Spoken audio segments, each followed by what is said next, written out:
It is just a huge honor for me today to be podcasting and interviewing Bryan Currier. He's the president at Advantage Technologies. 20 years ago, while still in college, Bryan Currier started Advantage Technologies from his parents' basements.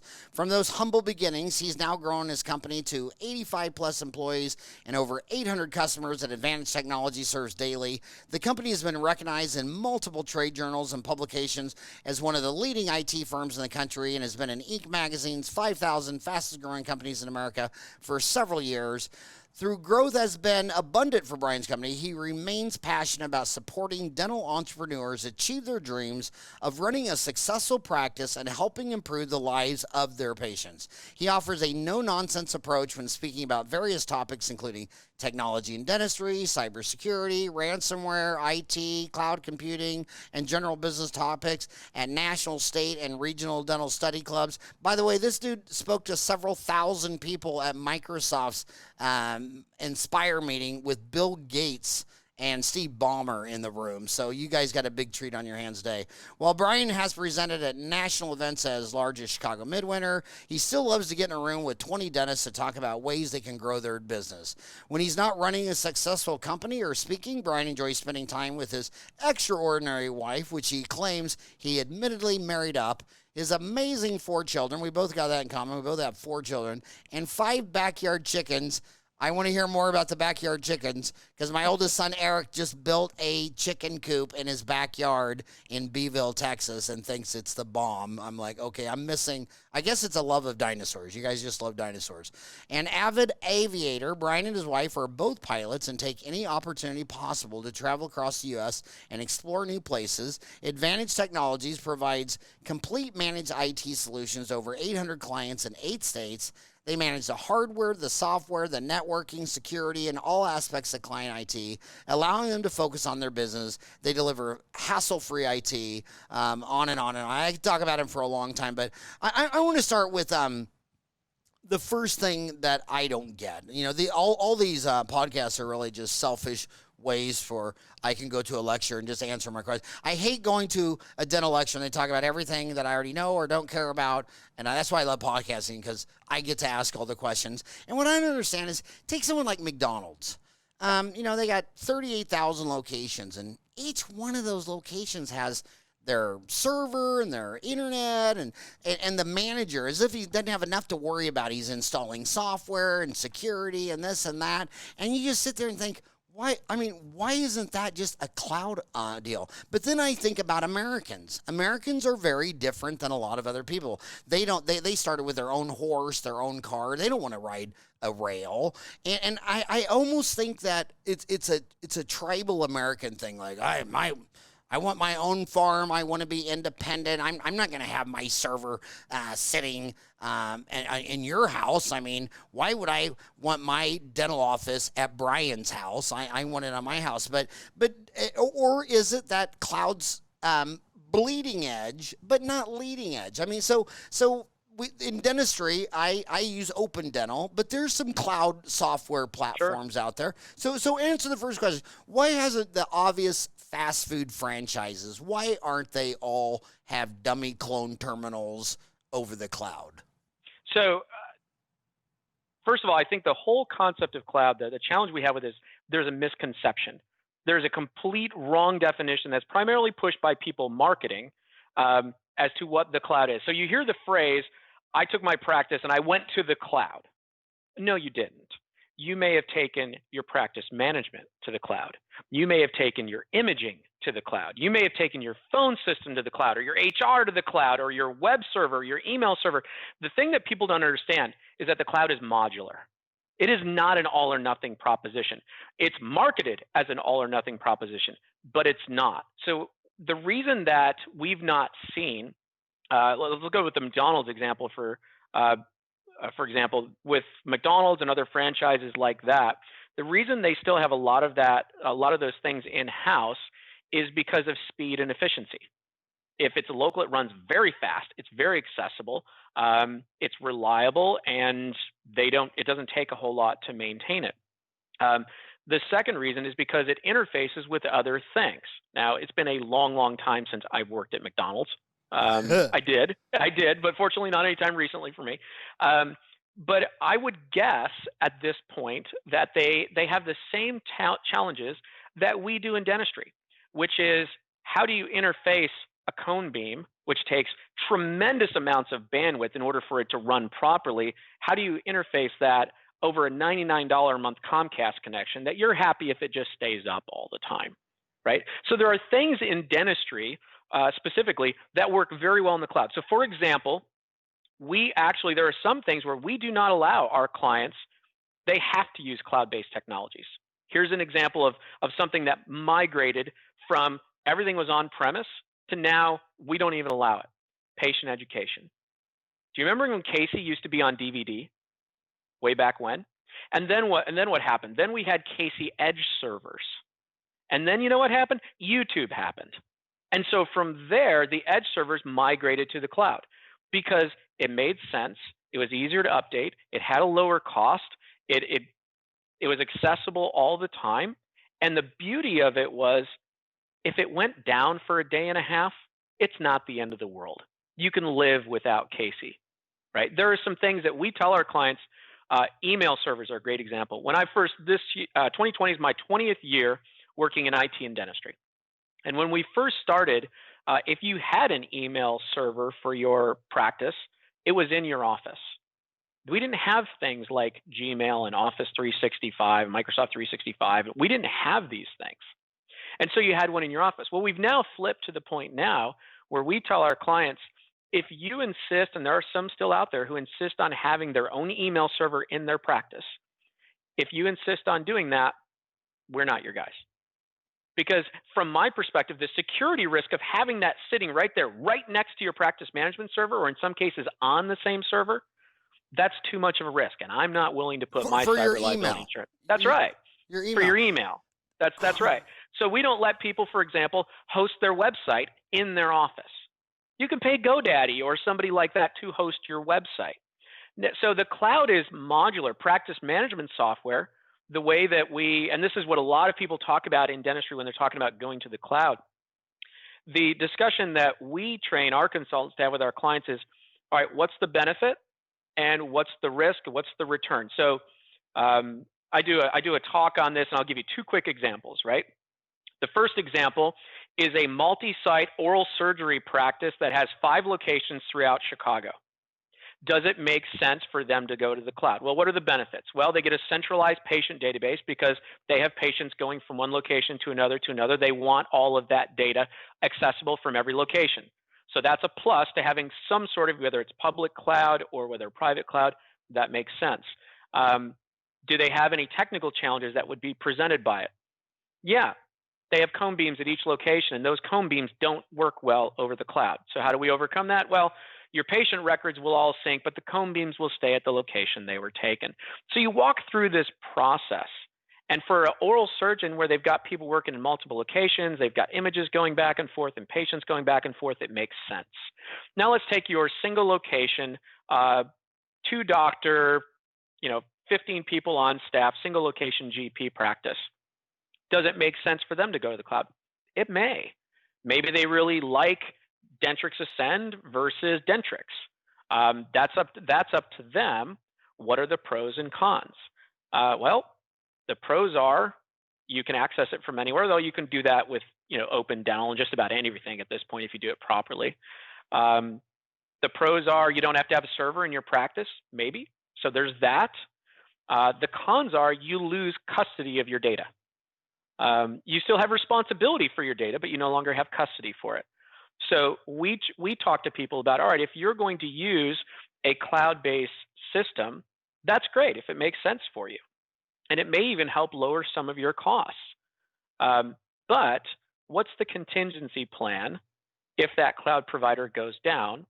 Or if you decide at some point down the road you want to move to a different system. So think about when you moved from, what did you have before Open Dental? SoftDent since you had 87. SoftDent. Okay, so you had SoftDent, and you decided you wanted to, it was in the best interest of your practice to move to Open Dental. So what did you do? You took a backup of your SoftDent data, and Open Dental converted it, and boom, there you go. You at least had some conversion. There's no real way to convert from these online platforms one to another. You don't have custody of that data. You own it. You have responsibility for it, and they'll give you can run reports and download a bunch of stuff, but it's not as simple as it used to be. And so that's a limitation. What's an advantage? Well, you don't have to buy and manage a server.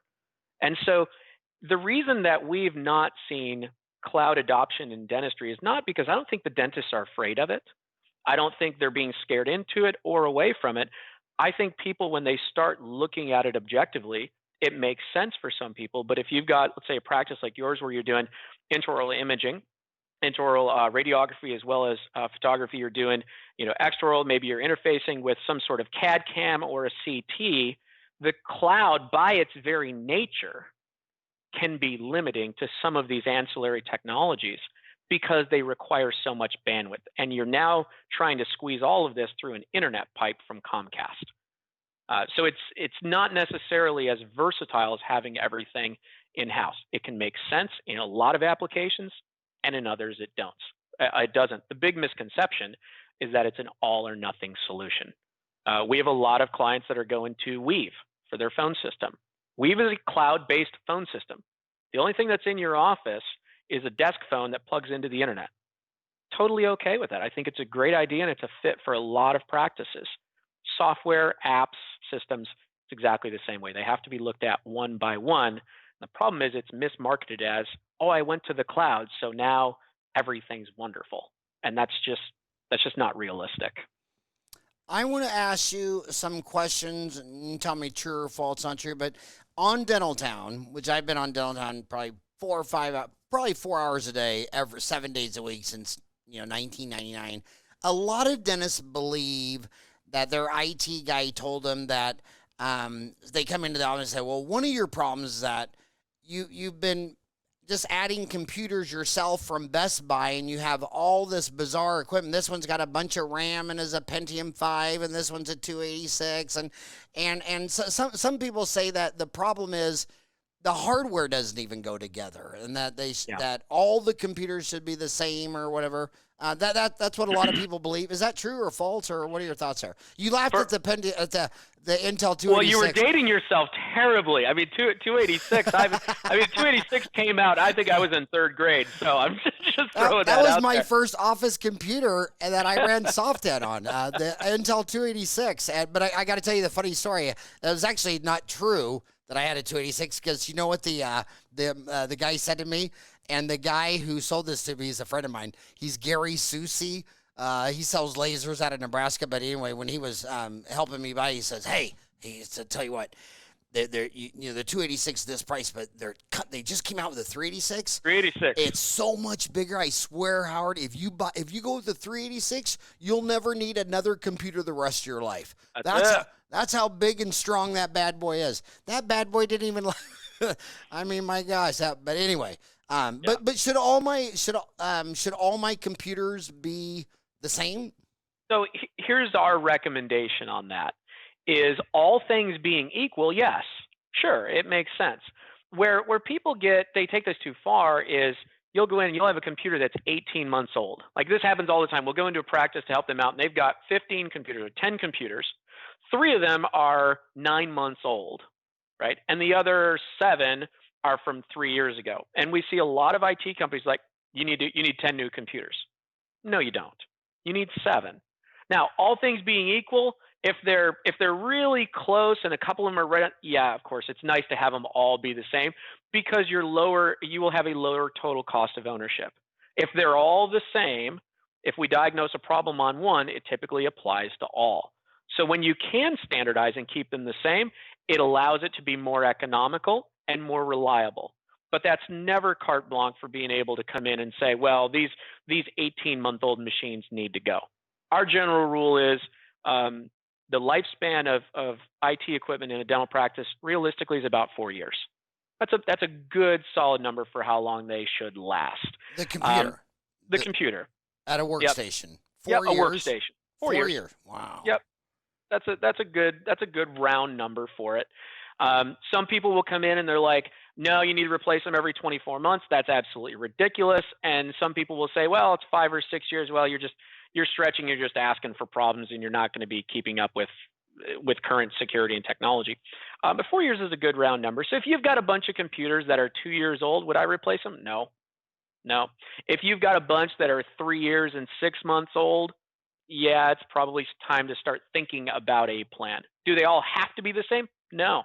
Does it eliminate variables so it runs better? Sure, of course. You just casually dropped the cloud can be public or private. I didn't even know that. What's Sure. a public cloud? So public cloud is, so let's talk about Curve Dental. Curve Dental doesn't own their servers. They're hosted on Amazon. So Amazon hosts a public cloud. They have a cloud infrastructure that a company like Curve, and I believe Curve's still on Amazon, so if they're not, before anybody flames Howard in the comments section, it's my fault. Amazon, I love to be flamed. It's what I do. You know, when I started lecturing before internet, emails, whatever, when everybody, I go to a seminar and at least 10% walk out in the first hour of every single seminar I've ever given. It's getting better now because now people know in advance I will never see that guy. But they'd write me a letter, and I just take a big red magic marker and I just write on the letter, "Get help," and then I'd mail it back to them. I love the consistency in the approach. It's very direct. So public cloud is Amazon has all of these servers. And by the way, that's all cloud is, right? It's a collection of servers connected to the internet. That's all it is. So Amazon has all these services. If you want to host your app like Curve Dental, you can buy an instance from us, and then you can sell your app, but you're actually connecting to Amazon. And so if you have Curve Dental, you're actually buying it from Curve, who's then hosting it on Amazon. Private cloud is where you are on. So for example, we had an oral surgery, or excuse me, endodontic practice in Florida that has 4 locations, and they're running, I believe it's TDO, and they want to be able to have a cloud infrastructure, which means redundant servers in a data center, redundant internet connections, backup power, all the advantages of the cloud, scale up and scale down. But those boxes are dedicated to them. They're not on the big public infrastructure, which is basically Microsoft, Amazon, and Google are your 3 big public cloud providers. A private cloud provider is somebody who's going to be more focused. Okay, this is your instance. It's just for ABC Endodontics in Orlando, Florida. And this is their infrastructure managed just for them, and nobody else has anything on it. But it's not in their office. It's in a data center dedicated to them. And that's private cloud. So if someone asks you, okay, the top 3 web servers that everybody talks about in the news is Amazon Web Services, AWS, Microsoft Azure, which is what we use here at Dentaltown, and Google Cloud. Yes. Which one, my homie just wants to know, which one would you recommend? Depends on what you're doing. It depends on the application. If you're hosting an application like Curve, AWS is kind of the way to go because it's the least expensive overall. If you're hosting virtual desktops, Microsoft Azure just came out with an amazing offering for that. It just depends on what you're trying to do. If you're wanting to just download, or if you wanted to just cold storage a ton of old CTs, probably Google Storage, or maybe the Amazon Glacier. So it depends on what you're wanting to do. Well, you just said cold storage, which I didn't even know what that is. Then you said Amazon Glacier. Yeah. So the you two said go Gold and Glacier in the same sentence. What? I know. For a man from Phoenix, I can see that you're already getting a little bit nervous there. So Amazon Glacier is a storage repository within Amazon Web Services that's very, very cheap storage. So let's say you had several terabytes worth of comb beams and you just wanted to dump them there. You just wanted a safe place to keep them. Think of it as basically once you upload them, it sits there forever, and it's fairly inexpensive to store it there unless you want to thaw it out and access it, because you pay to actually access those files. So if they're in cold storage, it doesn't cost a lot, but if you actually need to get to them, that's when it costs, and it just depends. So that's an example of, again, different types of cloud services for different types of applications, most of which, by the way, will have absolutely zero practical implementation in your typical dental or dental specialty practice. Socrates said that the 2 emotions were greed and fear. Yeah. And then biologists came back along later and said, well, everybody is a predator and prey. I mean, you may be killing a cow for a hamburger, but the corona is getting ready to eat you. So fear and greed are the 2 main motivators. Do you What do you think is driving cloud and IT more? Is it the fear of a cyber attack? I mean, there's a big threat on Dental Town where a lot of dentists don't even believe you should download TikTok. They think, oh, the Chinese are spying on you, and this is even it's on the news. If you Google cyber attack on Dental Town, dentist, and it happened to my oldest son. My oldest son opened up his laptop, and it said we had to pay him so much money in Bitcoin, and it took us about 3 seconds to decide, okay, we're just going to throw away the laptop and go to Best Buy and buy another one. Right. I mean, paying a terrorist in Bitcoin, I don't think that's ever the solution. But do you think more dentists want to go to the cloud so that you're on top of my cybersecurity? Or because if I'm hosting everything in my dental office, I got to be the guy preventing the cybersecurity. But first, I want you to answer the TikTok thing, because that's a real discussion on Dental Town and Orthown. Do you think that if you have TikTok on your app, that the Chinese authoritarians are more knowledgeable than you, than say Mark Zuckerberg, who there's already tons of examples of him selling scandals and data and all that stuff. Is TikTok the same ethics level as Zuckerberg, or are they at a different scale of? So I'll answer your question, then I'll answer the question behind your question. The question, do I think that TikTok posts a undue security risk beyond its peers? Yes, I do. And the anecdotal evidence that I have for that is I have two friends that both work in various levels of the U.S. government. Both of them said the exact same story, that U.S. government and particularly military employees are prohibited from having the TikTok app installed on their phone, period, end of story. It is a real issue. The question behind your question is, what happens when we have app developers that are developing things like TikTok from beyond our shores? Which is, by the way, the majority of them. Does that represent an elevated risk factor than a group of guys out of Chicago? Yes, in some cases it will, because if you look at the threat vectors for cyber attacks, they typically come from a lot of the same places: Russia, India, China, and various parts of South America, but primarily Russia, India, and China. So when you look like an app like such as TikTok, which has, now you can go all conspiracy theory all you want, I'm not going to, but there are a pretty strong argument that some of the production of that, development of that, is backed by various arms of the Chinese Communist Party. You can make an argument that I don't know that I necessarily want to have that installed on my phone. By the way, all the best TikToks get republished to YouTube. I'll just go check them on YouTube. Is it really going to do any harm to you? Probably not. What's the real risk? Probably not a lot. Do I have it on my phone? No. Do I allow my teenage daughters to have it on their phones? No. At least I don't think so. They're teenagers. But you let your teenage sons have it? No. No. Same question. I trust him even less. Same question. Sorry to be worried about social media, but some people are saying that some Chinese company bought a chunk of Reddit on the market, and so now Reddit might be drifting towards a TikTok. Do you agree with that or disagree with that? I don't have any knowledge specifically to that, other than to say Reddit, Facebook, these companies, they're platforms. And so I don't, with the exception of installing the Reddit app on your phone, I do know that TikTok has been in hot water because it has done keystroke captures, where you'll type something in a different app and somehow TikTok was able to read that and then send that information off to someplace else.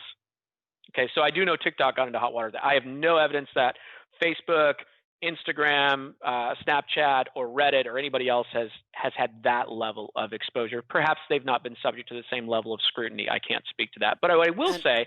Go ahead. Well, I just want to say... Go ahead. This is really important in the cloud conversation, because to your point earlier, people are like, well, can't I just put everything on the cloud and then I don't have to worry about the security you guys are having it? Except when you look into, let's take that example of that practice that goes to Curve Dental. And then, and that's fine. Now they don't have to worry about backups and updates. They're absolutely correct, right? But what you will have is a tendency for people to say, oh, I went to Curve or Dentrix Ascend or whatever, and so now I don't have to worry about anything about cybersecurity. And so then what happens is they download something, it gets on their computer, and it's a keylogger. And it starts logging all of their keystrokes, including www.yourpracticemanagementsystem.com here, followed by your username and your password. And that information that you just put into your keyboard gets sent off to a bad actor. And that way, they're actually better off. Now they don't have to get through your firewall. They have your username and password, and they're logging right into your instance and starting to run reports on your data.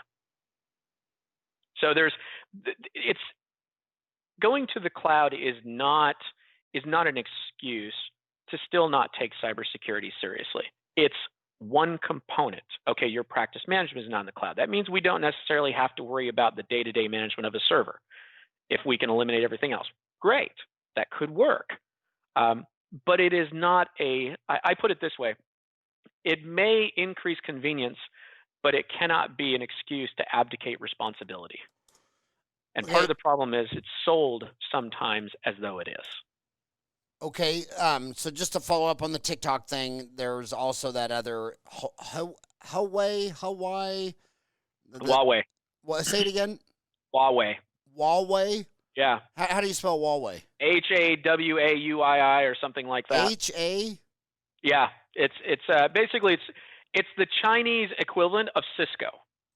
Okay, so same question with that. There's is that do you think that's a security threat too? Yeah, absolutely, I do. Okay. I think the U.S. government, in an uncharacteristically logical and forward-thinking move, prohibited building our nation's infrastructure on Huawei technology. The Brits have actually followed suit just in the last week.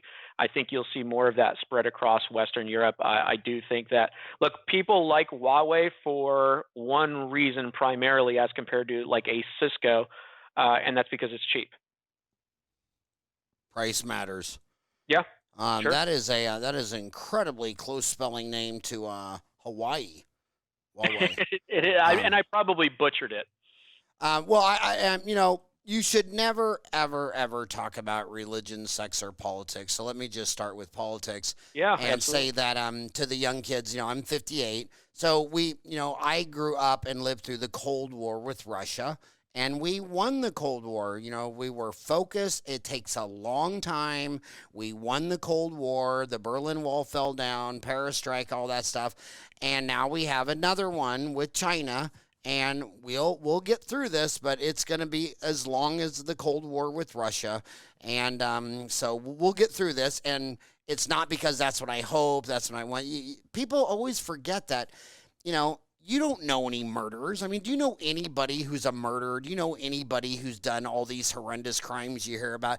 99% of humans are not sociopaths. They're not murderers. They're not killers. So when the HOA goes crazy, whether it be Mao, Hitler, Idi Amin, and the Chinese authorities. Look, I've been a keynote speaker at China at their World Dental Congress. Those are the greatest people in the world. I love them. They work. They're happy. It's all about the family.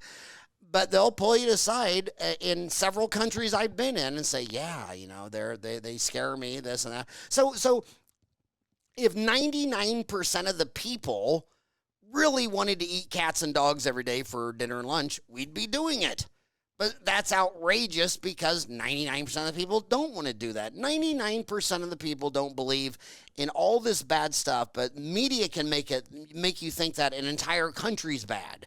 I've had I've gone to so many countries and what you think of their country and what you think of their people. I'll give you an example. I don't want to say which country it is. I don't want to hurt anybody's feelings, but I was in a very Islamic country once. We're talking 90% Muslim. And the girls, they were all in saris and veils, and they didn't say a word. And it was just what I thought of that country. And then when we left, we went to the dentist's home, and 4 other dentists came or whatever. My God, the minute they walked through that door, the saris and veils came off, and they were dressed like me and you. They put on the Rolling Stones. They had vodka. They knew I was Irish, so they had all the Jameson stuff. I mean, they had a complete bar, and that dentist said if my grandfather saw that, he would kill me. I mean, dead. I'm dead by my own grandpa, who I love more than any. So this is just, things happen with generations, and with a virus divides every 20 minutes. Humans divide every 20 years. So they're just slow. They're slow. But yeah, we're in a long-term Cold War. And if you think, oh, well, it's going to be one world government and China win, okay, then what you're telling me is you think 99% of people are into this stuff. I think only 1% of the people are narcissistic, murdering assholes that would kill you for more money. Humans are good, and you flip back every 100 years, it just keeps getting better and better. So no TikTok, how do you say it? Hawaii, not Hawaii. Huawei, I believe, is how it is pronounced. Can I just pronounce it Hawaii? Yeah, go for it. Okay, I'd like you to be the first person to tell everybody no to Hawaii. Good luck with that. So I just want to stay on cybersecurity because, again, I want to ask you this. When you're dealing with some 800 different doctors or something like that? 850 about. Okay, so when those 850 docs call you up, I mean, when I go to McDonald's, it's a Big Mac, fry, and a Coke, Or if I'm in a really health food way, I know the importance of apples have lithium, so I'll get the apple pie too. Diet Coke. So when they're calling you, what's your Big Mac, fry, and a Coke? Are they calling you because they want to go to the cloud and cybersecurity, or is it just like why are they calling you? So why are you making them happy? Yeah, predominantly it's I don't know. It's not working like it should. I need it to work. I need it to be simple. I need it to be secure. I need it to be stable. And I need you guys to take care of it when it's not. So what do we need to do? So when you use the McDonald's model, and while I hate to necessarily apply that, I will, because do you know what makes McDonald's McDonald's? When you go and order that Big Mac, that fry, and a Coke in Scottsdale, and then you order that Big Mac and a fry and a Coke in Manhattan, more or less, it's the same thing, because they have very rigid standards. This much I do remember about when I worked at McDonald's. You will do everything exactly the same way because there's a standard that's expected. One of the things that has allowed us to scale our business and to serve our clients well is if you were to come to me and say, hey, I've got Open Dental and I've got DigiDoc cameras and Schick sensors, and I just need all this to work, and I got all new machines, and I got this firewall and everything, I'd be like, great. Awesome. You don't need to buy new machines. But however, we will give you this antivirus, this patch management.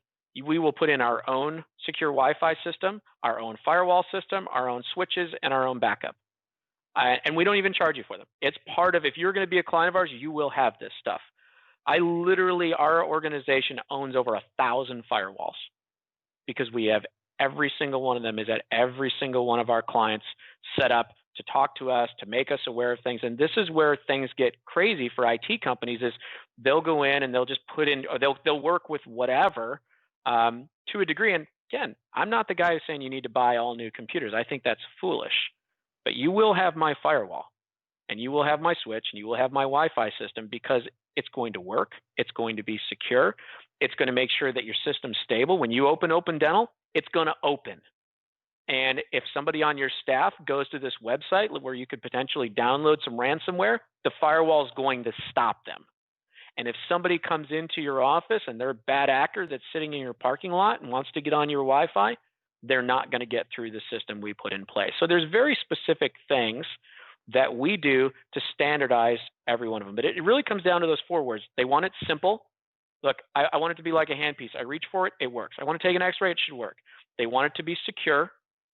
I don't want to worry about being hacked. So we just said, all right, we're going to follow these standards.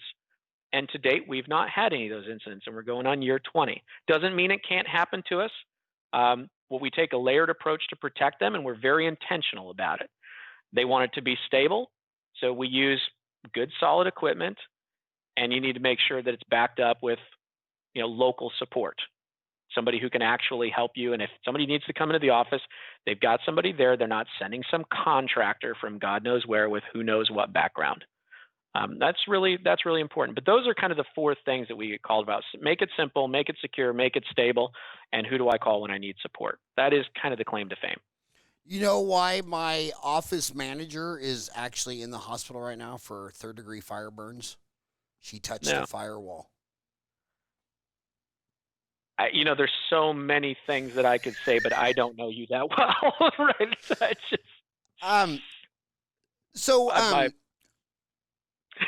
that's like the ultimate dad joke. That joke is so bad. And that's coming from a father of four. Yeah, don't touch a firewall. We assume, if you're watching on iTunes, you don't know, but if you're seeing this on YouTube, is that a firewall behind you? I mean, it looks like a firewall. It doesn't look like, fire could get through that. Back of my house. But, I mean, it's the same concept, right? Whatever is trying to get into this room, you've got this device between you and the internet that is going to stop it. So, and by the way, the Comcast modem that they give you, that's not a firewall.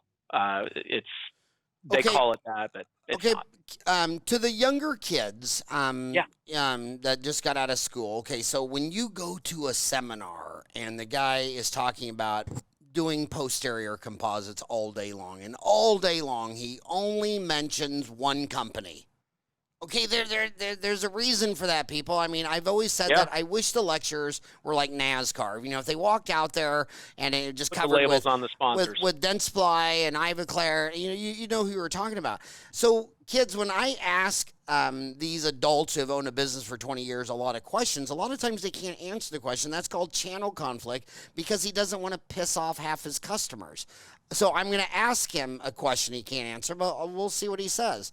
So I'll call it a channel conflict question. But so she's 25. She just got out of school. She wants to open up her own office, and she sees Dentrix and Eaglesoft and Open Dental and all these things like that. And she wants to know, which one do you think is best? You work with 850. Do you like more than others?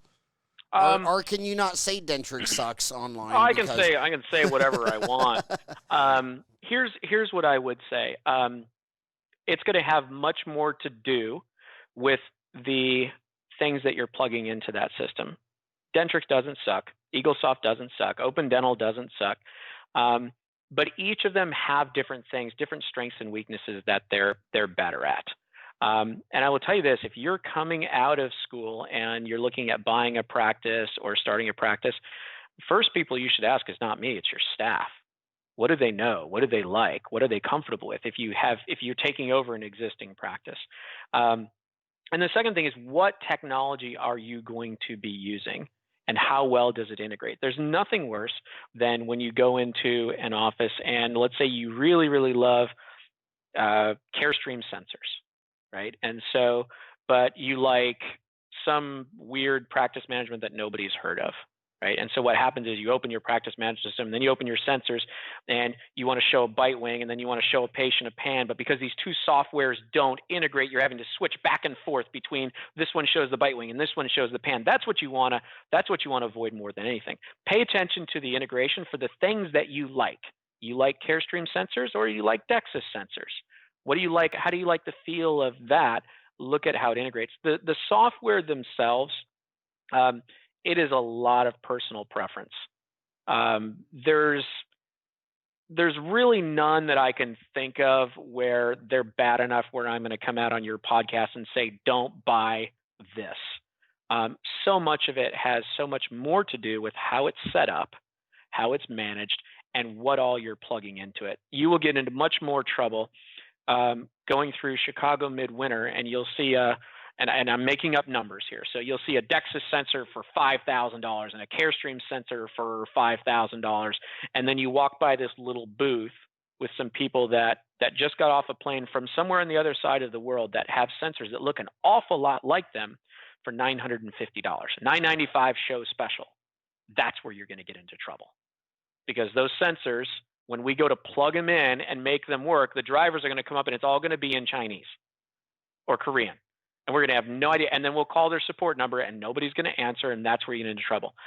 If you stick with one of the majors and you stick with a platform, think of it as a platform of, I like these apps, I like how they look, I like how the sensors integrate. Aside from that, this is a Android versus iOS and a Windows versus Mac OS argument. It's almost irrelevant now. If you like it, if it seems smooth, if it does what you do, it's all about everything else that's being tied into it. Make smart choices there. Okay. How's that for dancing? Did that work? Yeah, that was a great question. Well, I mean, we're just different. I mean, I'm Irish, so when I get drunk, I take shots of Jameson. But you're in IT, so you take Right. screenshots.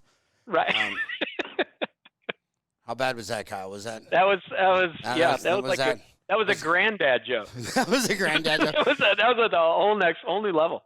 So I'm going to ask this a question again, but in a slightly different way. But are dentists mostly calling? Are a lot of dentists?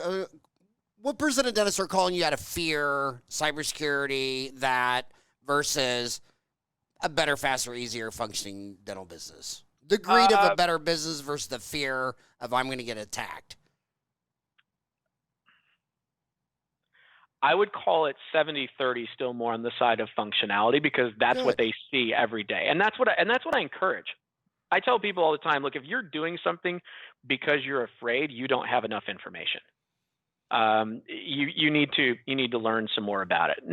Well, then let me ask that question backwards. I don't even think people know when they've been attacked. How would you even know your time? I mean, with my son, it was frozen. But right. I get a lot of people that sit there and say, I think I might have been hacked because, and then they'll tell you something, and you're like, so to a bunch of people who have never been cyber attacked, they've never had this happen, what would be some low-hanging fruit symptoms of where you might be thinking, dude, you might have got attacked? So all of a sudden, everything is running exceptionally slow. It's like, man, everything is just ground to a halt. Now, I'm not talking about, look, all hardware sucks, all software sucks. They all have their challenges. I get that. But I'm talking about, hey, this was working fine last week, and now the whole network, everything is just really, really slow. Like there's some pivotal change that you've noticed, a deviation from the norm, a skew from your baseline. That could be a good indication. There's the real obvious one. A message comes up and saying, hey, you owe us $10,000 worth of Bitcoin. Otherwise, we're going to, lock your data, or worse, publish it. That's a real obvious one. But the more subtle approach is something is a departure from the baseline. You've got this established norm of how things should run. Your first indication that something could be wrong is something just feels off. And if a network is properly monitored, we would be able to help you in that assessment of, okay, yeah, no, we looked. Or a lot of times it's, hey, Windows or Mac OS released this update and your imaging system doesn't like it. That's what's going on. But at least then you've got the peace of knowing what's going on. Because guess what?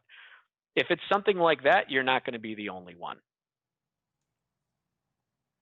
Okay, that is very good.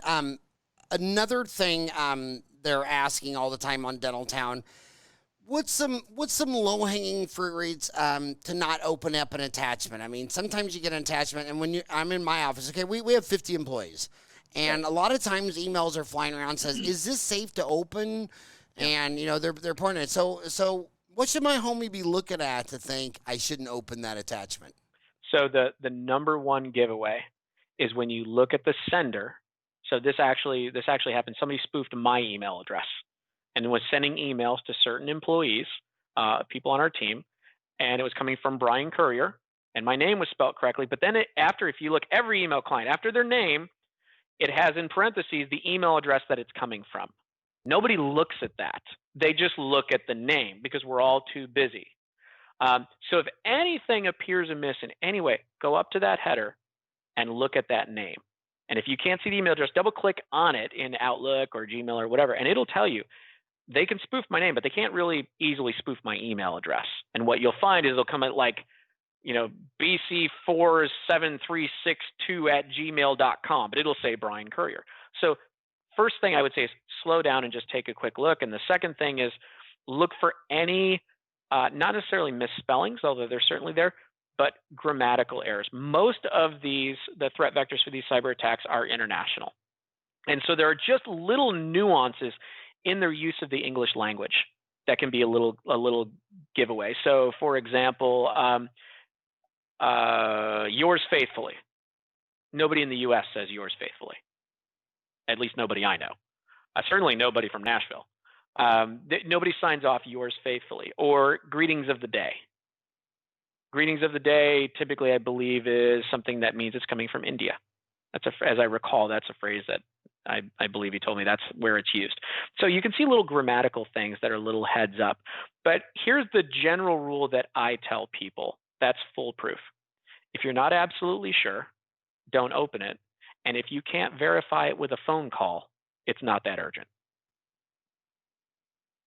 In other words, if you get an urgent request from Chase that you must reset your password, or from PayPal, if you can't make a phone call to your local Chase branch and say, hey, this seems off, then don't click it.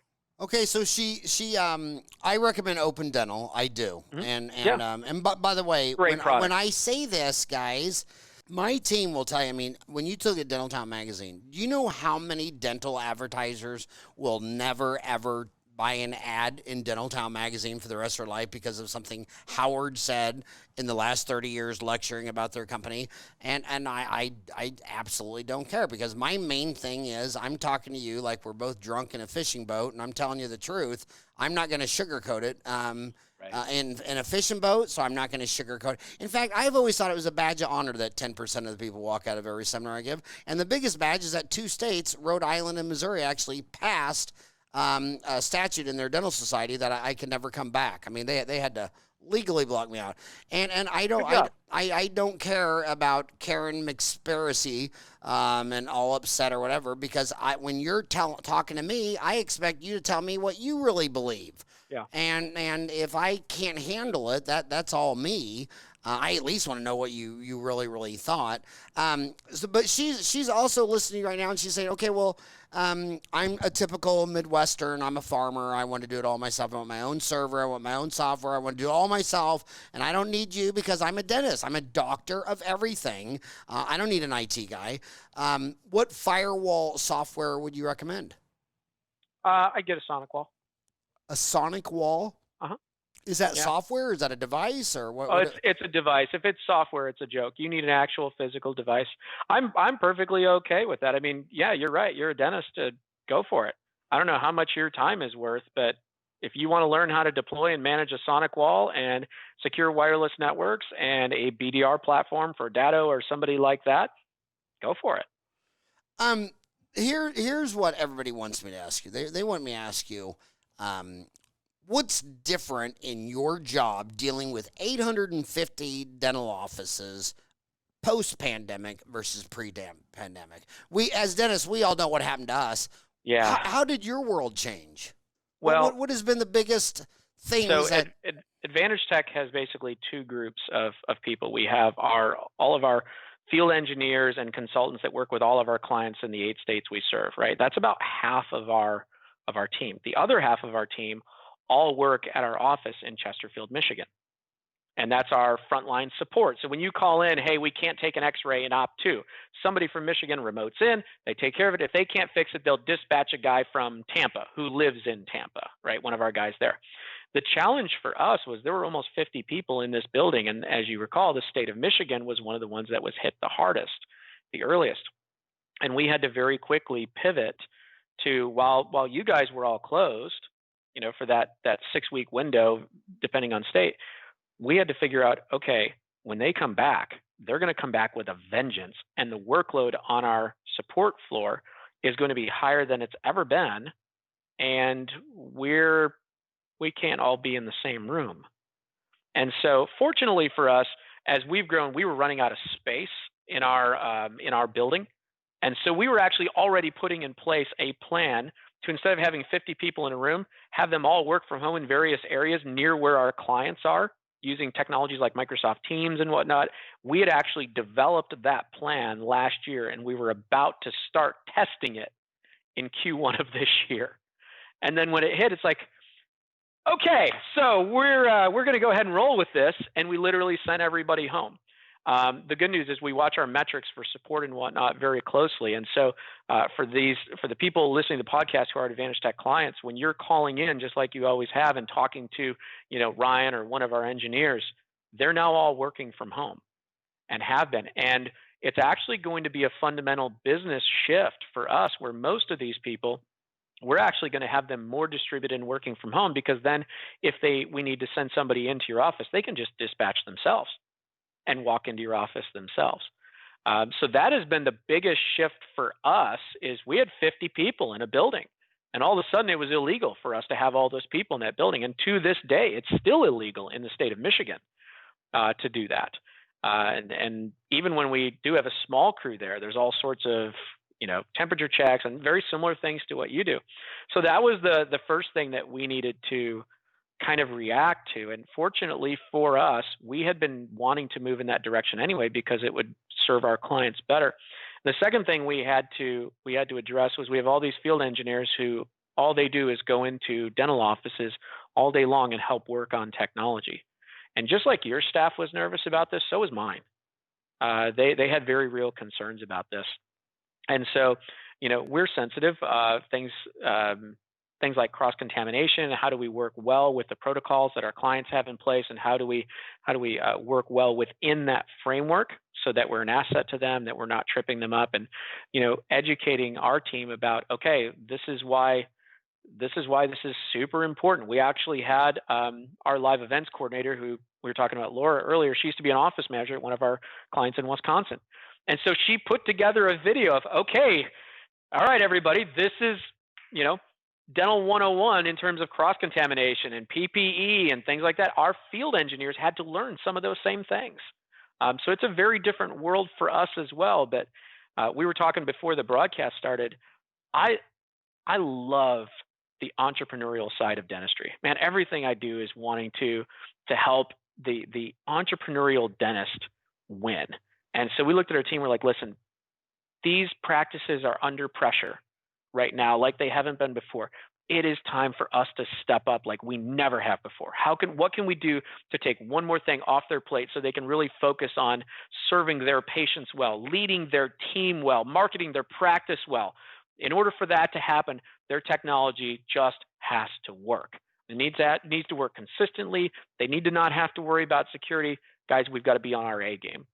And I'm really proud of my team, because through all of these transitions, they've really stepped up and done well. I'm enormously proud of them. That's awesome.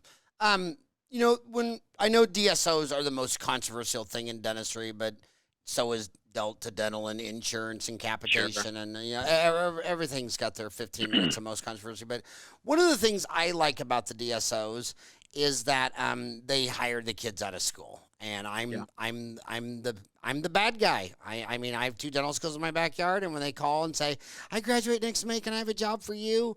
And it's like, ugh, because they're so slow and they want to learn how to place implants, then I'm going to have to replace them, at least half of them, and you don't make money. I'm in Arizona. I'd rather have the guy, his last daughter went off to college, and he's like, I'm so sick of the winter colds in Maine and New Hampshire. I'm moving to the desert. And they come here 25 years down, and they just write out the last 10 years. It's my favorite associate.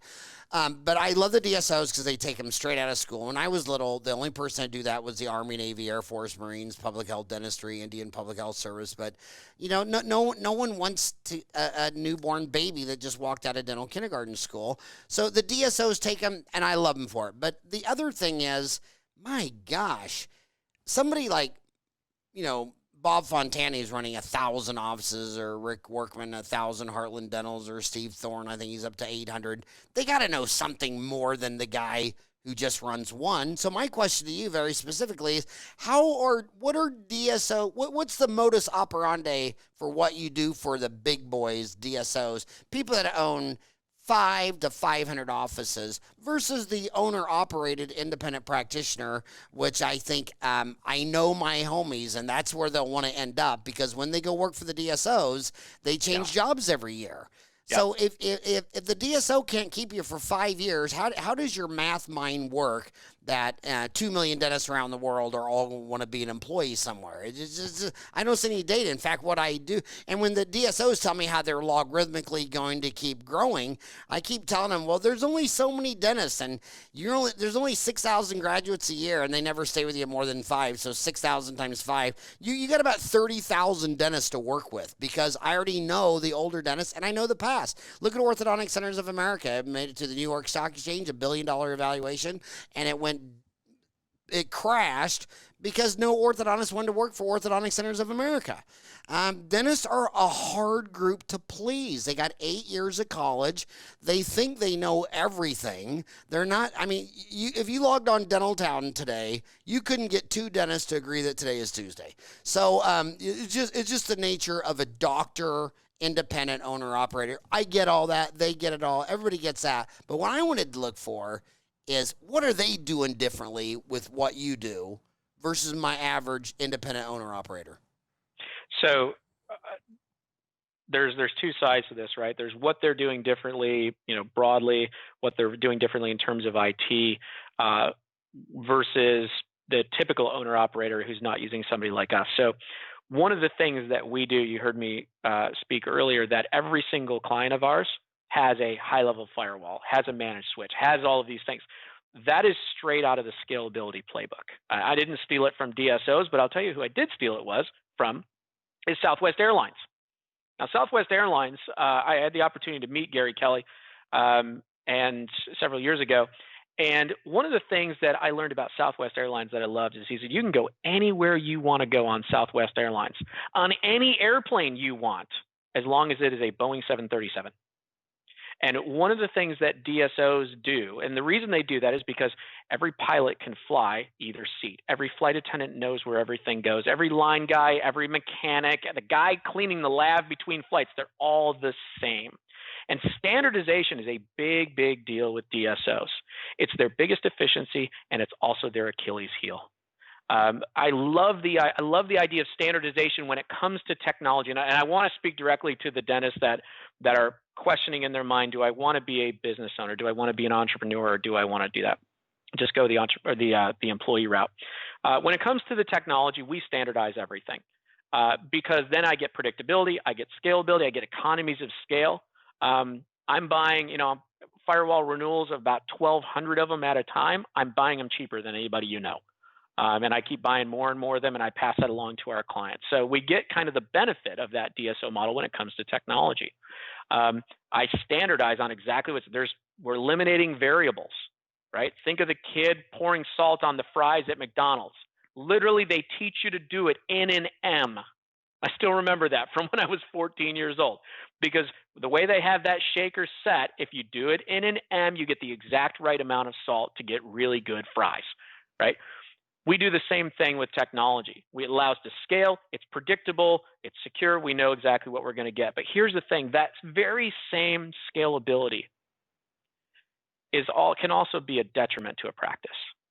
And when you reach a certain point, look, I'm your target market, all right? When I talk about entrepreneurship in dentistry, listen, if you don't hear anything else when it comes to the business side, listen to this. I am your target market. I am 40 years old. I'm married. I have 4 children. I have Delta Dental for my insurance, but when my dentist says to me, you need this, the next question out of my mouth is not, why isn't this covered by insurance? The next question out of my mouth is, okay, what do we need to do? Because I trust my dentist. I know him. He lives here in Franklin, Tennessee, where I live. I am your target market, and I pay my bills on time. Okay, so I'm the guy you want, and my wife and our kids. I won't go to a big chain dental practice because that level of trust will be broken. And by the way, you've seen this. Why do we still have independent optometrists? You can go to Target Optical. You can go to Walmart Optical. Why do we still have those? Because there's a large portion of the population that values that relationship, that doesn't want to be just a number, that doesn't want to be just the next contributing line item to the quarterly P&L that some private equity firm on Wall Street is going to look at for their next portfolio acquisition. People want to be more than that. People love the concept of community. They love being engaged in community. They love seeing their dentist sponsor a little league team. And in some areas, they're going to get swamped out. Your local toy store is going to be replaced by Amazon. That's just the reality of it. It sucks. It's terrible for Main Street. I get it. I live in a small town with an amazing Main Street, but you know what? If my 12-year-old son wants another Nerf gun, I'm going to order it off Amazon, right? But I'm not going to order my dentistry from Walmart because there's a relationship there. There's a technical skill set that's there. And when you have that smaller practice that caters to the needs of me and my family, that speaks volumes more than some faceless or nameless face at Walmart. And that will not change. That is the human element that cannot be replaced. And when you're looking at from a career standpoint, look, I've owned my own business now for 20 years. And I can tell you it's the best decision I've made. Most difficult, we fired somebody last week because he was literally stealing. He was running stuff on the company credit card. I'm just like, man, I can't believe we still deal with this stuff, right? Stuff like that happens.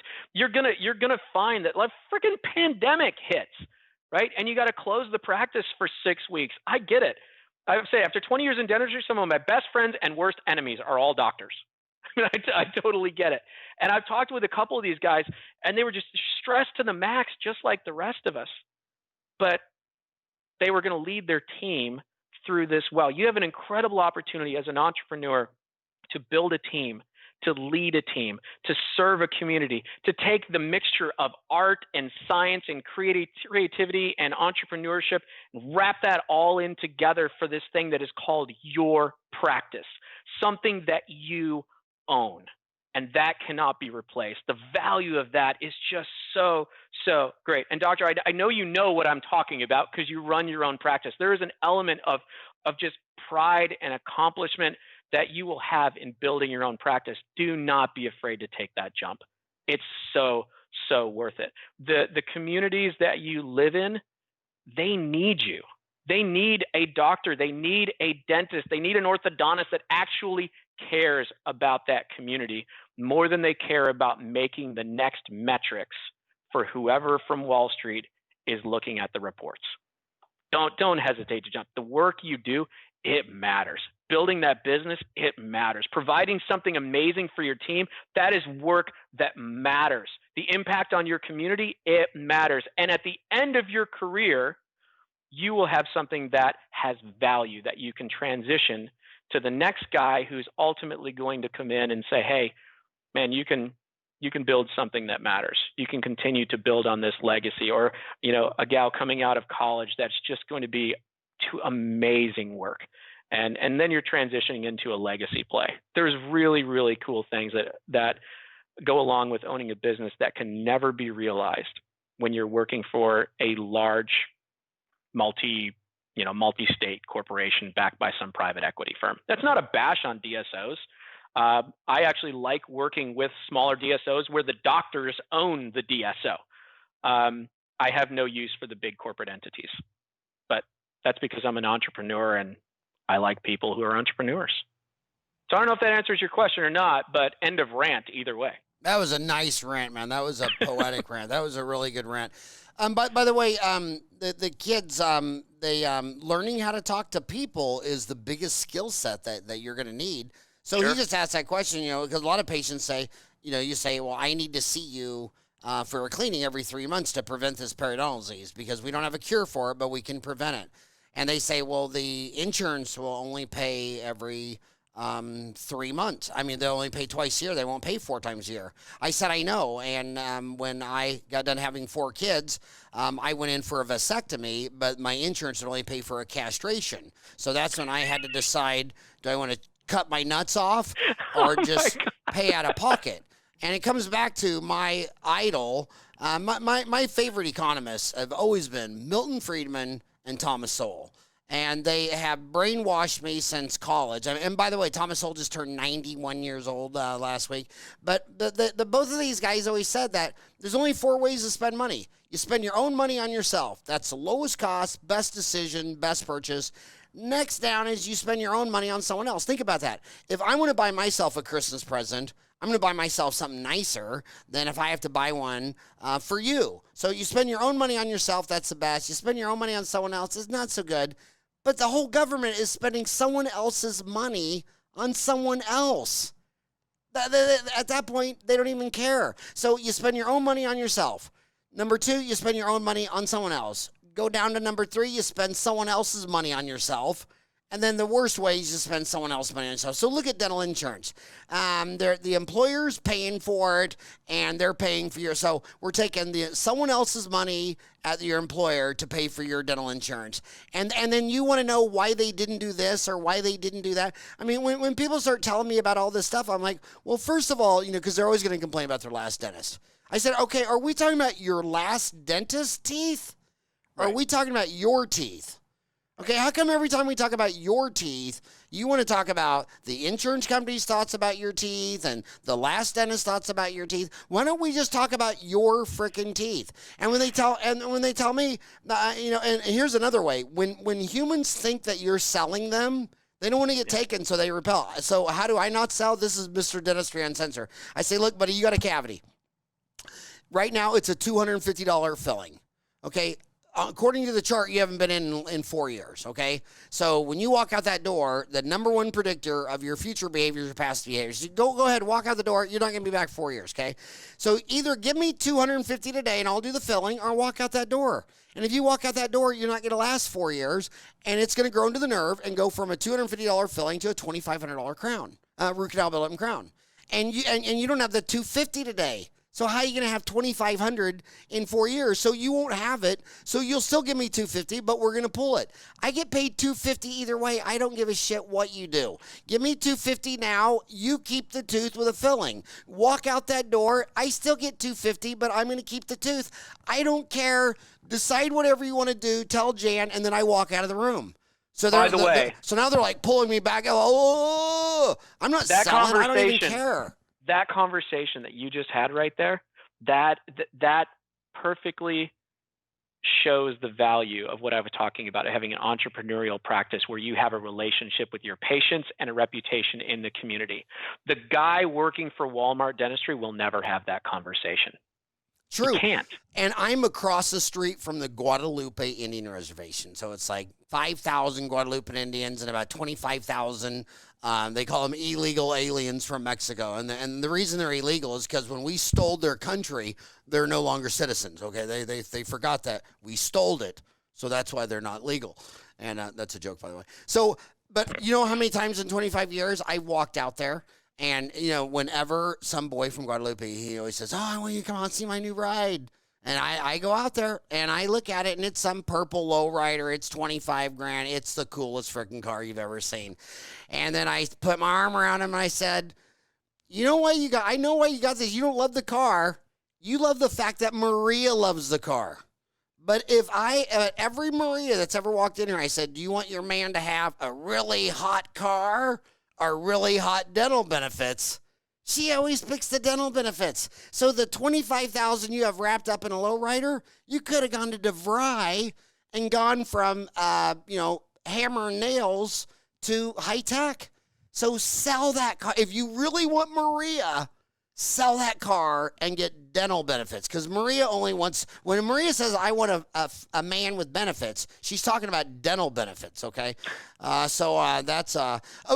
here's where I wish you do an online CE or write an article or whatever. This is a really technical question. I don't know if you can answer it on a podcast, but they want remote control access of their practice management software, because be in my shoes. So you call me up. You call me up at 11 o'clock at night and you say, "Oh, Howard, Dr. Friend, that root canal you did, it hurts like hell." And I don't know. I've never seen this patient before, but the minute he says it was my work, I'm like, oh shit! Did I mess up a root canal? And it's going to happen because and when you talk to Delta Dental, they say when 100 million root canals are done by endodontists in 5 years, the X-rays show 5% have been extracted. So something went wrong. When general dentists do a root canal in 5 years, 10% are extracted. So the endodontist treated too many dried, fractured, cracked teeth. So it really comes down to the difference between an endodontist and a general dentist, 1 out of 20. So endo fails, and 50% of dentists don't even want to do endo. So this guy calls me up, and this Bryan Currier guy's like, oh man, that root canal you did a couple weeks ago, I hurt like hell. Is there any way you can call me in some whatever? And they just want to log into their computer to see who the hell we're talking about. Yeah, sure. But how do they do that? Yeah, so we actually have for every one of our clients, and the vast majority have it, we give them the ability to remote into, if it's the doctor, right to their machine. They have full control over it. They can run imaging. They can pull up cone beams. They can do everything. They can do it from an iPad. Anywhere in the world, it's completely secure. We've never had an issue with it, and I think it's like a couple $100 a year to be able to have that level of access. And they can basically remotely control that machine. The beauty of that is because they're just remotely controlling that machine, I'm not actually opening up the practice management system to the internet. They're establishing a secure remote connection to that machine, and then that machine is just working like it normally does. It's very easy to do. I would say probably 90% of our clients have it at this point. Those that didn't 3 months ago all got it really, really, really fast, because that was the number one request we had when COVID-19 hit was, how do I make sure that I have access to everything from home? Because we're all going home. And we've had that for years. And it's very simple, and it works with every piece of software you have. Listen, his whole rant was on the power of passion and relationships and the people business. And my God, why would you have a call center for you? When I go to you, I always say, okay, tell me about your family. I want to know about when you were, is your mom and dad still alive? Do you have brothers and sisters? How many kids? Whatever. Because I can always find your sister, Aunt Sue, who's working from home with 3 kids, and she wants to make money from home online, and then evenings and weekends you're paying for some stranger to do this. And what we've always done is we've always had somebody that number rolled over to a cell phone so somebody can answer this. And when you say, yeah, you did a root canal on me last month, and what is your name? Oh, Frank. Frank what? I'm on the computer. Let me pull up your chart. Frank, what is your full name? Click. That's right. So you just get rid of but I don't do that. When they call me, I do it different. I say, okay, well, no. That's okay. The only way I can do this now is I have to meet you at the pharmacy, and it's late, and it's 24 hours. I'm in Ahwatukee, that's 40th Street in Chandler. I can be there in 10 minutes. Can you be there in 10 minutes? And they go, absolutely. And I say, okay, I'll see you in 10 minutes. And then I hang up. And And then when I used to be really young and really a jerk, they would call me up and they say, are you coming here? And I go, oh, did I say 40th and Chandler? Oh my God, I meant 48th Street in LA. No worries. I'll drive right over there. And it takes about the third deal before they say, dude, are you jerking my chain? I mean, you started this. You were jerking I thought this was a game. I didn't know that you were serious. Yeah, you should be able to, I tell our clients that you should be able to pull up everything in your practice. QuickBooks, your practice management, imaging, cone beams, whatever. You should be able to do that from your car on an iPad before you're walking into a restaurant if you need to. That is not a problem. Okay. No, first of all, do the people listening to you, are you still only serving Wisconsin, Chicago, Indiana, Michigan, Ohio, Kentucky, Tennessee, Georgia, and Florida? Yes, and there's a very good reason why. I get calls from California and Texas and whatnot, but one of the things that sets us apart is if I can't have an engineer walk in your door in a couple hours who actually works for me, who's gone through HIPAA training with us, and who understands how to take care of your practice, that's a W-2 employee, I'm not going to take you on as a client. And I know there's a big push right now with a lot of IT companies. Oh, we'll take care of everybody everywhere. I just think that's a bad move. I think it's really hard to have the type of relationships and to be able to show the type of care. So unfortunately, Michigan, Ohio, Indiana, Illinois, Wisconsin, Florida, Georgia, Kentucky, Tennessee. That's where we cover. That's where we have full-time, salary, trained engineers on the ground. So were you born and raised in Michigan and then moved to Tennessee? So I was born and raised in Michigan. I moved to Florida about 12 years ago. and then moved to Tennessee a little over right around 4 years ago. And by the way, if you're wondering about Florida, Arizona is considered the Florida of the West. I'm not sure I know what that means. It means well, never mind. I'll leave that alone. Okay, so again, Advantage Technology is good in Wisconsin, Chicago, Indiana, Michigan, Ohio, Kentucky, Tennessee, Georgia, Florida. I'm just curious, what percent of the U.S. Population lives in those states? I mean, those are some big states. Yeah, I don't know exactly, but I know there's plenty of room for growth for us. So my next question is kind of a follow-up on the last question. The new big thing now that everybody's trying to figure out is teledentistry, and what they mainly want to do is, again, you don't want people. I mean, we were talking before the pandemic. Oh, I'm going to book that appointment online. Why don't you want to see the person? Why don't you want to call? Why don't you want to talk to them? Why don't you want to sit there? So have you seen an increase post-pandemic in the interest of teledentistry? Is it for real? Is it bleeding edge and theoretical, or is it real world? And what are the IT implications of this? So is it bleeding edge or is it real world? The technology is real world. The technology is very well there. The practical implementation is a bit bleeding edge. Look, some things I joke with people all the time. You can't do dentistry from home, right? You can't do a cleaning over Zoom, and you can't do a root canal over Skype, right? That's just not how it works. So the practical implementation can be a little bit limiting. What it is really good for is some patient screening, and if you have being able to interface with new patients and do things. Now there's specific regulatory challenges with what you can and cannot do. We actually did an entire podcast on this, or a webinar on this a couple months ago, right when COVID hit. I'm not an expert on that, on the clinical side and what you can and cannot do. I'm an expert on the technology side. The technology is there. There's companies such as Doxy, which is doxy.me, where they actually have a free version of it that's very much designed around medicine, that interfaces well and works well in a dental workflow. I would not be surprised at all if in the next 3 years, you start to see integration of teledentistry and telemedicine applications right into your practice management system. I think you're absolutely going to see that. I think what they're waiting on right now is people like, okay, yeah, I can do because really what we're talking about is a video chat with some documentation, right? That's really all this teledentistry, telemedicine is. It's video chat with documentation. I think what the challenge is in dentistry is people are saying, what do I do with this? But what exactly am I supposed to do? What can I do legally? What's over the line? What can my assistant do?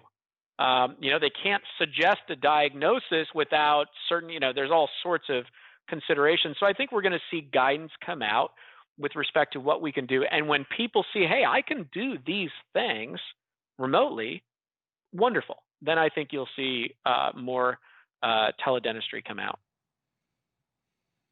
So what would you say to? It's pretty brutal in Dentaltown. One of the reasons it's brutal in Dentaltown is because they live through a lot of fads, and a lot of people. Well, what would you say to the consummate naysayers on Dentaltown that say teledentistry is a fad? It's a fad. So I guess the other way, the less emotional way to talk about this is when I'm talking about PE, I always tell these people, because this is my second virus I've lived through. I graduated dental school in 87, and the first guy that died in my graduating class died from HIV. And so this isn't the first virus that we've dealt with, and infection control is universal precautions. People are saying, well, you got to take their temperature, because what if they had COVID-19? Dude, you're supposed to treat everyone like they do have COVID-19. Right. So my question to them is, okay, when you do this PPE stuff, what are you still going to use when the pandemic's over? So I'm going to ask you the same question. How did the pandemic change your business in IT that will still be doing after the pandemic, even years later when people forgot about this pandemic? Yeah. So for us at Advantage Tech, the biggest change is we were going to have to get a building. we were bursting at the seams and running out of space and everything like that. We're going the opposite direction now. We're actually giving up square footage in our building because we're having everybody work remotely from home. But we have that luxury. Let's shift the conversation to, what does this mean for the dental practice? And is teledentistry just a fad? What would you say to somebody who says teledentistry is a fad? What I would say to them is, you might be right. I don't know. But what is not a fad is the way in which the younger end of Gen Xers, millennials, and digital natives, right? So think of people my age being, I'm at 40, so I'm at the very old end versus, all the way down to my daughter who is 15 at the young end. That's the slice we're going to analyze, which, by the way, is the slice that you need to care about because that's the next group coming up that's going to form the foundation of your patient base. I do not want a phone call confirming my appointment. I'm happy to get an email. I'm happy to get a text, but I don't want a phone call in the middle of my day confirming my appointment. I want, hey, this is, my dentist is Aspen Grove Dental. This is Aspen Grove Dental. We have you set up Tuesday at 2 p.m. with Dr. So-and-so. Can you just hit yes to confirm? Yes. Hey, thanks so much. We'll see you Tuesday at 2.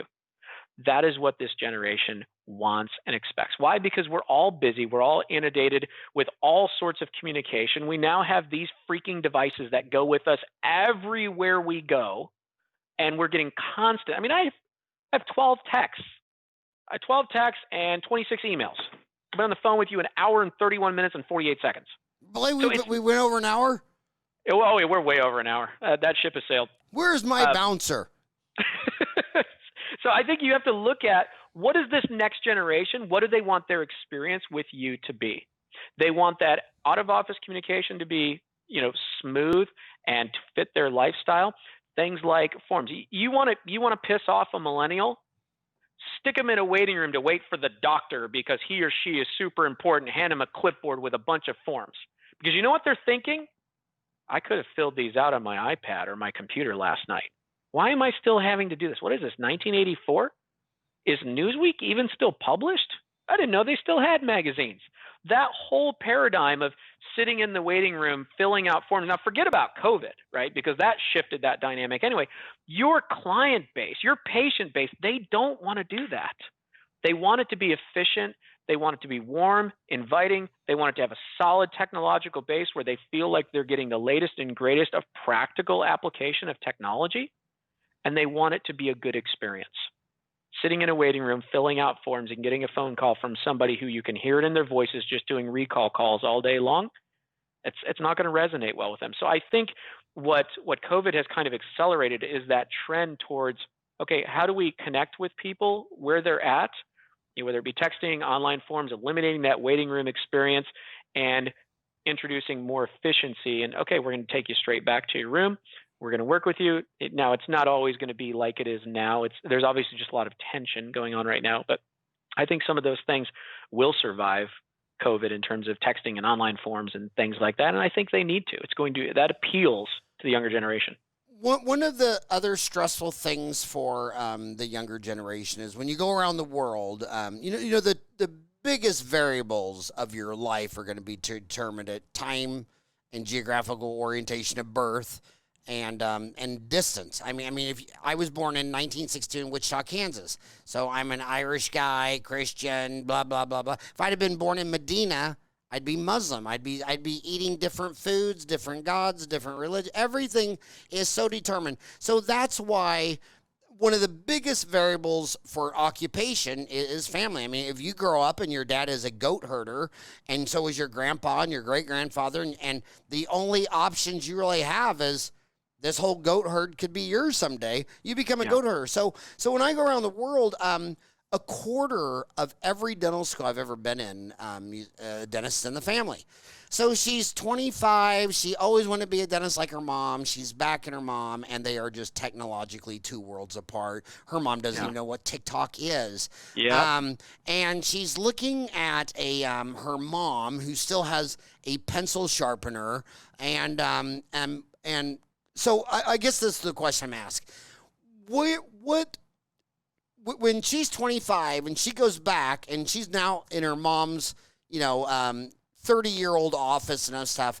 What are trends that she's really got to have a daughter-mother conversation that, Mom, it's going to go this way. We can't stay in bedrock forever. And what advice would you give on the future of IT?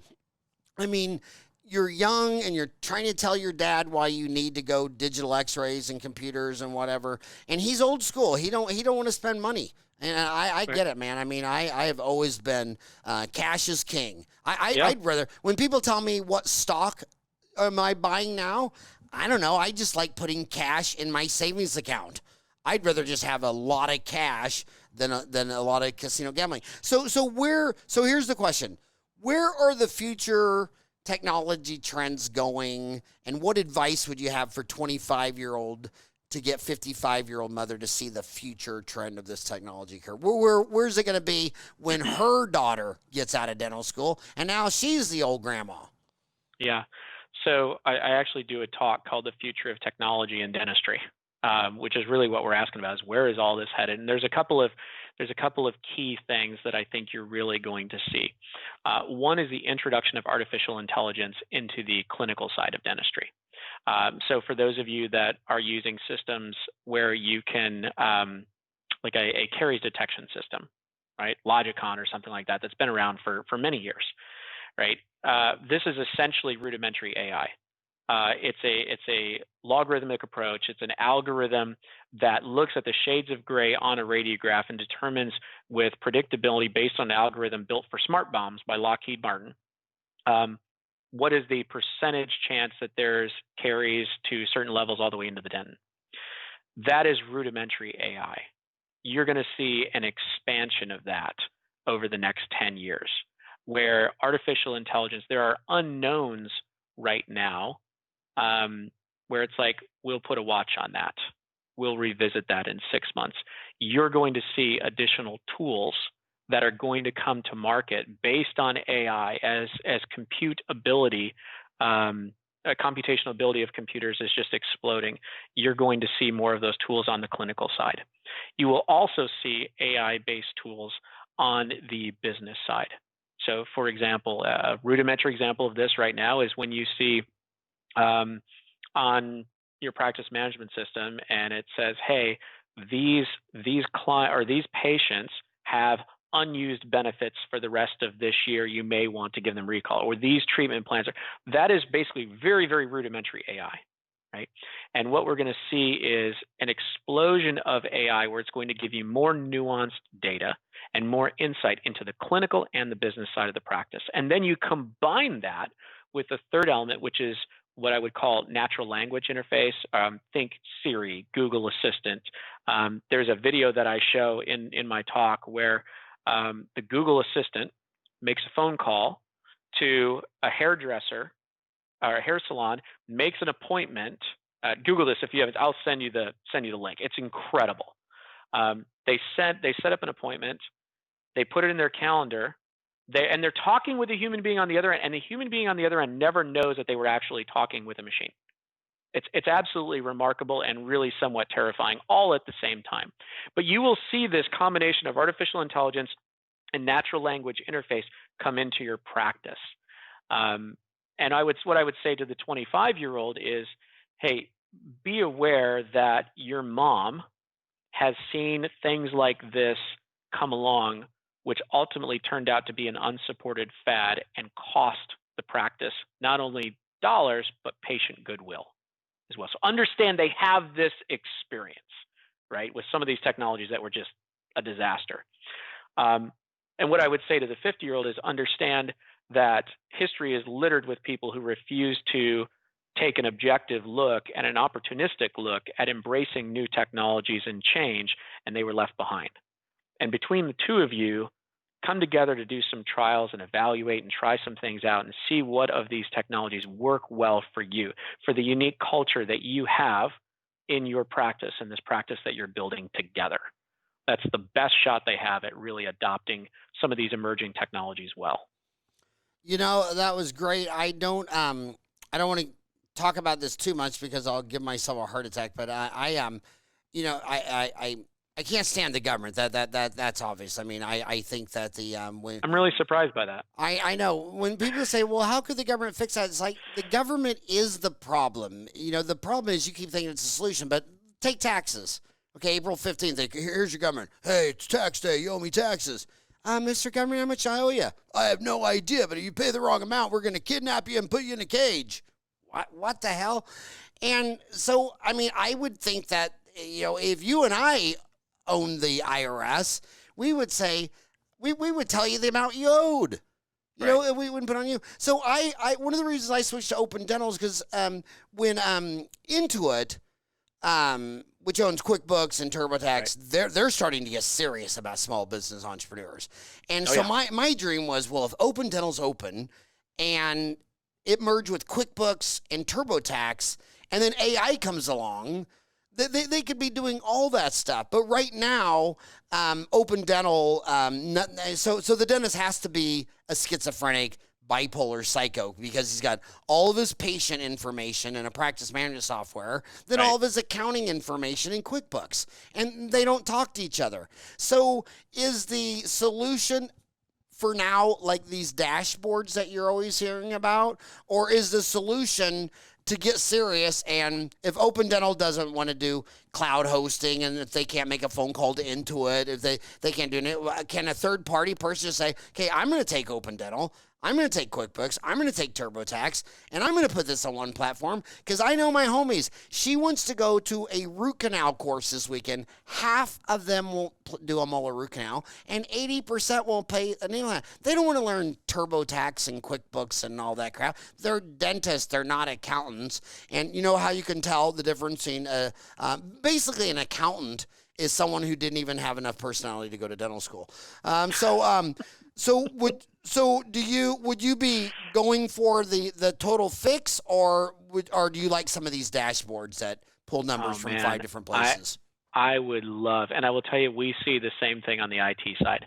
My biggest frustration when you look at my IT system is I've got our business management system, BMS, which is like your practice management system, and it's got all of your information, all your computers, all your your staff, everything I need to know to properly manage your network.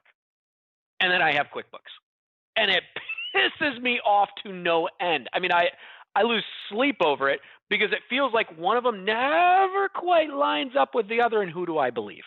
It drives me nuts.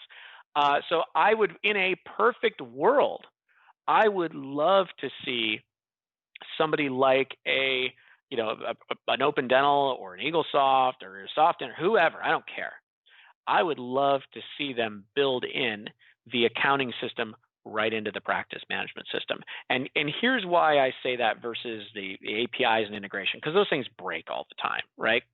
The buzzword of the early 2010s when it came to practice management imaging was seamless integration. And we all knew it was anything but seamless. It was this bridge that broke, and you got a new version. And I just have a natural affinity towards things that are truly one platform. The other reason I like that idea is because if you look at something like QuickBooks, there is a ton of things in QuickBooks that do not apply to you, that you don't care about. And so when you take a industry-specific platform like an Open Dental or SoftDent or EagleSoft or Dentrix, whatever, if they could then build in the accounting that you need as a dentist, as a dental practice, I think that would be a much more powerful platform than trying to take something much more generic like a QuickBooks and bend it to your will. Does that make sense? It does. So last question. I'm sorry I went over so long. No, it's fun. The dentist is supposed to stay. Is Windows 7, he says, is Windows 7 RIP end of life? Do I need to go to Windows 10? I guess the whole thread's talking about, do I need to be on the latest version of Microsoft? Is Windows 7 dead? Should I be on 10? Yes. Yes, it's dead? Yes, it's dead. Yes, okay. You need that. This is, yeah. I mean, I know that's kind of. So what version should you be on right now? What Windows would be 10. your minimum? Windows 10? Windows 10. Windows 7 is a 12-year-old. Look, Microsoft people give them Microsoft grief for killing Windows 7, but what you got to understand is Microsoft supported Windows 7 much longer than Apple supports versions of Mac OS. in terms of continuous updates and features and whatnot. They kept that dog alive for a long time. Yeah, you need to be on Windows 10. It works really, really well. It's much more secure than Windows 7, especially now because they're not doing anything to update Windows 7. Yeah, you need to be on Windows 10. I have the most mixed relationship with Bill Gates because on the one hand, you know, he did so much for everybody and he's taking all his wealth and doing so much for medicine. But my God, when I hear him giving a lecture on how our toilets could be so much better, I'm like, dude, I still have bugs in my Microsoft. I mean, Yeah. Bill, are you a sociopath? I would give you $500 for software, then I have to pay $5,000 for people to come out and fix all the bugs. And now it's 2020, and my IT guys won't take any new Microsoft update. They go, oh, hell no, it'll take 6 months. It's like, Bill, you have the shittiest product on earth, and you're lecturing me on how to make a toilet? Why don't you go back and fix your own toilet, Microsoft? And I don't want you to eradicate polio. I want you to eradicate just half the bugs in your own software. We'll let MDs take care of polio. We don't need a computer programmer lecturing about frickin' polio. You know what you should do, Bill? Go back and fix your shitty software that I've hated for 30 years. And on that note, hey, seriously, man, it was an honor for you to come on today. Sorry about going into overtime. No, I had a great time anytime. All right. Well, hey, thank you so much for all that you do. And and last but not least, money's the answer. What's the question? My homies listen to you in Wisconsin, Chicago, Indiana, Michigan, Ohio, Kentucky, Tennessee, Georgia, and Florida saying, dude, just give me the straight number. How much do you cost? If I called up, and what's the number to call you? 877-723-8832, or the website is adv, like advantage, hyphen, or -tech.com. And we actually have a special for your listeners. If they go to adv-tech.com/Howard Farron, we actually will do a dark web scan for your practice. We'll scour the dark web. We'll give you a report that says, hey, here's everything we found. It's part of our cybersecurity package that we offer, but we'll do that for people. adv-tech.com/Howard Farron. Make sure you spell it right, otherwise it won't work. And as far as what it costs, it depends on the number of servers and workstations, but the typical practice is running about $7,000 a year. $7,000 a year. Yeah. Okay. Email what all you just said about the deal to Kyle, and he'll put that in the footnotes of the Great. podcast. We can do that. And just promise me one thing. When you do this dark web scan, don't scan for my name. I don't even want to know what you're going to find. I don't even I will want to make know. sure. I will run one on Dental Town and send it to you. I think you'll have a lot of fun with that. Okay, but man, thanks for all you do, and thanks for coming on the show. It was a complete honor to podcast you. It was a real privilege. I really appreciate it. All right, have a rocking good day, buddy. Thanks, you as well.